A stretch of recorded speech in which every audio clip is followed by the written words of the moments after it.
Doctor صاحب یہ فرمائیں کہ ہم بات کر رہے تھے، ڈاکٹر صاحب نے بڑے خوبصورت طریقے سے واضح کر دیا کہ یہ شرائط ہونی چاہیے ایک مسلمان کے لیے جو قربانی کر رہا ہے. تو قربانی کا جانور جو ہے اس کی بھی کچھ شرائط ہیں، جانور کیسا ہونا چاہیے اور کیسے انتخاب ہونا چاہیے.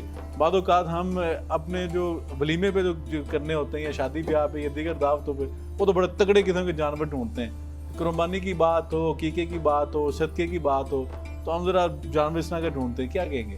ڈاکٹر صاحب یہ بڑا اہم ایشو ہے اور بہت اچھا ماشاءاللہ ڈاکٹر صاحب نے اس میں صرف ایک چیز میں اضافہ کرنا چاہتا ہوں. یہ جو عام نصاب ہے اس سے ذرا قربانی کا نصاب تھوڑا سا مختلف ہے. جیسے ڈاکٹر صاحب نے باقی ساری شرائط بیان فرما دی، تو اس میں یہ دیکھا جائے گا کہ اگر آپ کی جو تمام ضروریات ہیں اس سے جو زائد مال آپ کے پاس موجود ہے کسی بھی شکل میں، اگر اس کا نصاب 52.5 تولے چاندی کے برابر ہو جاتا ہے، یا تو اگر صرف سونا موجود ہو تو اس میں 7.5 تولے سونا دیکھا جائے گا، یہ اس کا نصاب ہے. اگر سونے کے ساتھ کوئی اور چیز موجود نہیں ہے، لیکن اگر آپ کے پاس مال بھی ہے، تجارتی مال بھی ہے، ضرورت سے زائد جائیداد بھی ہے، چیزیں ہیں، تو وہ پھر فقہا نے اس بات کو واضح طور پر لکھا ہے کہ 52.5 تولے چاندی جو ہے وہ اس کا نصاب ہے. تو اس اعتبار سے دیکھنا ہوگا اگر گھر میں زیادہ افراد اس معیار پہ پورا اتر رہے ہیں، اور معیار اس وقت دیکھنا ہے جب قربانی کے دن شروع ہو رہے ہیں، یا آپ نے دیکھنا ہم کتنے دن پہلے جانور لے لیتے ہیں. تو اصولی طور پر فقہا نے اس کو بالکل واضح کیا. تو اس سے جو چیزیں واضح ہوتی ہیں نا وہ بڑی اہم ہیں. گھر میں اگر ایک سے زیادہ افراد اس نصاب کے اوپر آ رہے ہیں، اس شرائط پہ پورا اتر رہے ہیں، تو وہ قربانی میں اضافہ ہونا چاہیے. یہ دو طرفہ مسائل پیدا ہو چکے ہیں. ایک طرف انتہا یہ ہے کہ ریاکاری میں اور بہت زیادہ چلے جاتے ہیں لوگ، وہ دوسری انتہا ہے. ایک دوسری انتہا ہے کہ ہوتے ہوئے بھی ایک سے زائد گھر میں لوگ موجود ہیں جن کے اوپر قربانی واجب ہے. لیکن ایک گھر ہے اس کے اندر مختلف کمانے والے ہیں، 5-7 لوگ ہیں یا 2-3 لوگ ہیں، تو یہ بھی اعتبار سے ہونا چاہیے. اس ساری چیزوں کو یہ آج کل یہ بہت بڑا مسئلہ ہے، اس کی طرف لوگ توجہ نہیں کرتے.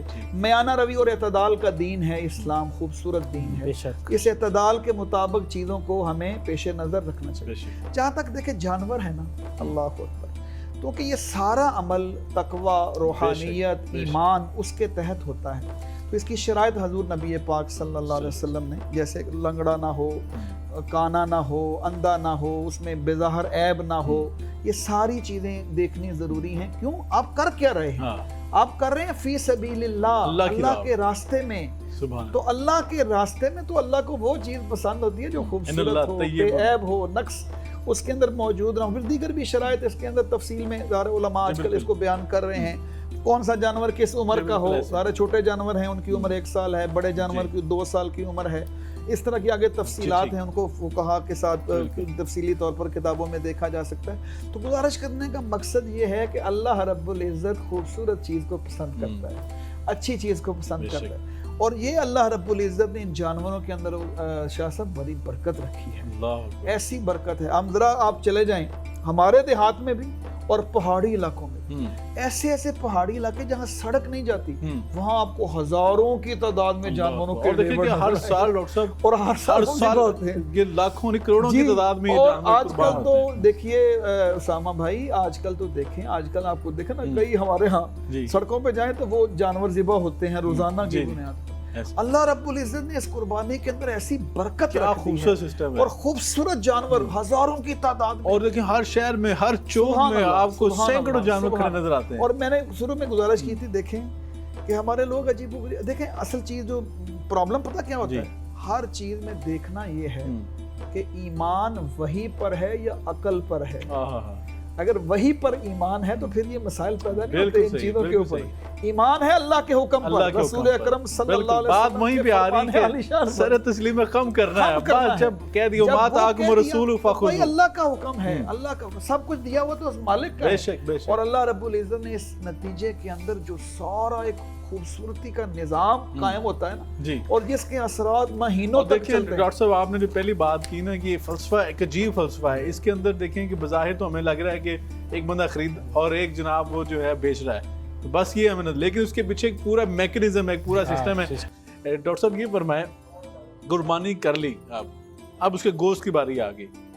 یہاں پہ آ کے امت جو بڑی مار کھاتی ہے بعض اوقات ہم نہیں پسند کو اسوا دیکھیں تو عائشہ کی وہ روایت ملتی ہے، آپ نے فرمایا کہ اللہ کاتف کندھے کا گوشت جو بچا باقی تقسیم کر دیا، تو آقا نے فرمایا باقی اکلو اللہ کاتف ہوا، بچا تو وہ اللہ کی راہ تقسیم کر دیا۔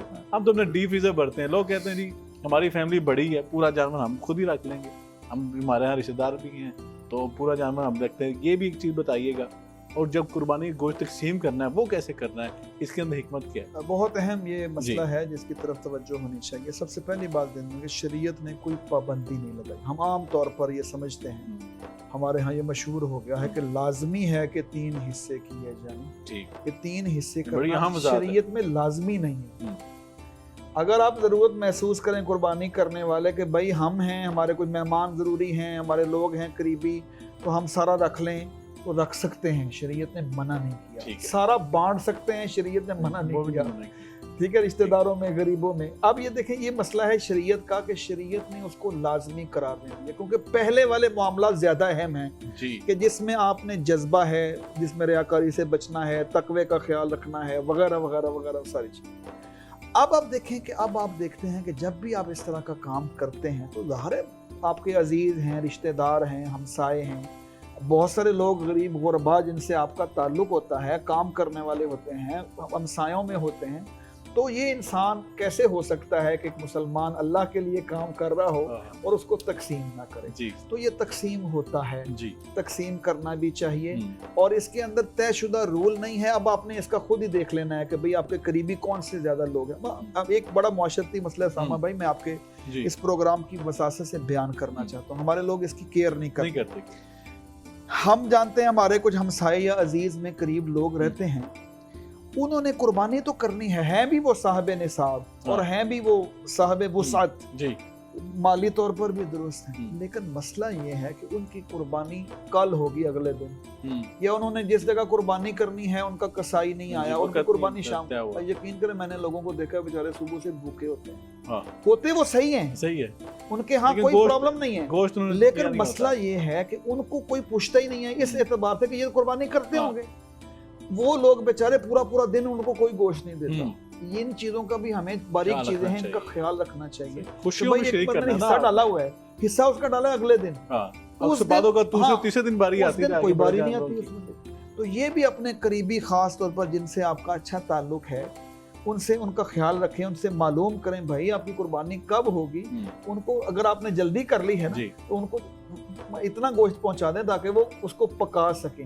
یہ ساری چیزوں کے تحت شریعت کی کوئی پابندی نہیں ہے۔ اور اس میں ڈاکٹر صاحب ان لوگوں کو بھی شامل کرنا چاہیے نا، خصوصی طور پہ جو گارڈز ہیں، جو پولیس کے لوگ ڈیوٹی دے رہے ہوتے ہیں، یا ان کو صفائی کرنے والا عملہ ہے، یہ سارے ڈومیسٹک سٹاف جو ہے آپ کا، وہ آپ دیکھیں وہ بیچارے عید والے دن ہوٹلز بند ہوتے ہیں، وہ تلاش کر رہے ہوتے ہیں، پیسوں کے پاس ہوتے ہیں کہ جائیں کھانا کھا لیں آپ ہوٹل سے لے کے۔ اوورآل ٹرینڈ کی بات کرتا ہوں، ہمارے ہاں معاشرے کے اندر ایک تو قربانی والا فیکٹر ہے، اس کے علاوہ بھی الحمدللہ ہمارے معاشرے کے اندر مستقلاً یہ روایات ہیں، لوگ خیال رکھتے ہیں ان چیزوں کا۔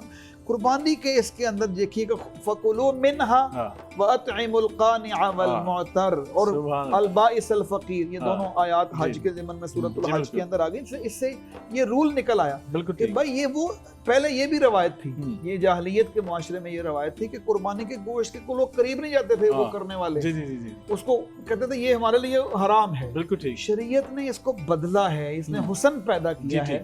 حسن یہ ہے کہ بھائی خود بھی کھاؤ، دوسروں کو بھی کھلاؤ، شریک بھی کرنا ہے، خود بھی کھانا ہے۔ اس لیے جو حکمتاً اس وقت ممکن ہو، شریعت نے اس کی پابندی اس لیے ممکن ہے، حالات ہر جگہ مختلف ہوتے ہیں۔ ڈاکٹر صاحب میں ابھی پچھلے دنوں اسلام آباد کی سفر پہ تھا، میں نے ایک مسجد دیکھی، انہوں نے ایک بڑا خوبصورت سا کنسیپٹ میرے سامنے پیش کیا۔ انہوں نے بتایا کہ ہم ایک یہاں پہ کام کرتے ہیں کہ قربانی کا گوشت لے کر آئیں، مسجد کے بعد جو ایک بندے کو ہائر کر لیا تھا، وہ سارا دن جو ہے وہ گوشت بنا رہا ہوتا ہے، اور بڑا خوبصورت قسم کا انہوں نے دسترخوان لگایا ہوتا ہے، جو مرضی ہے اس کو بیٹھے کھانا کھائے، اور کوئی اس کے اندر کوئی کسی کا فرق نہیں کیا جاتا، اور اس کے بعد جو ان کو گفٹ دیے جاتے ہیں۔ ایک جو صحیح کنسیپٹ ہے، آپ باربیکیو وہاں لا کے کر سکتے ہیں، سب کو ساتھ ملا کے خوشی میں شریک کریں اور کھلائیں۔ تو میں سمجھتا ہوں یہ روایتیں بھی قائم ہونی چاہیے۔ ہمارے جو صحابہ کرام کی جب روایات پڑھتے ہیں، ان کے جو واقعات نے بھی یہ لکھا ہے، جی بالکل ایسے ہی کھانا پکا کر کھانا دینا چاہیے۔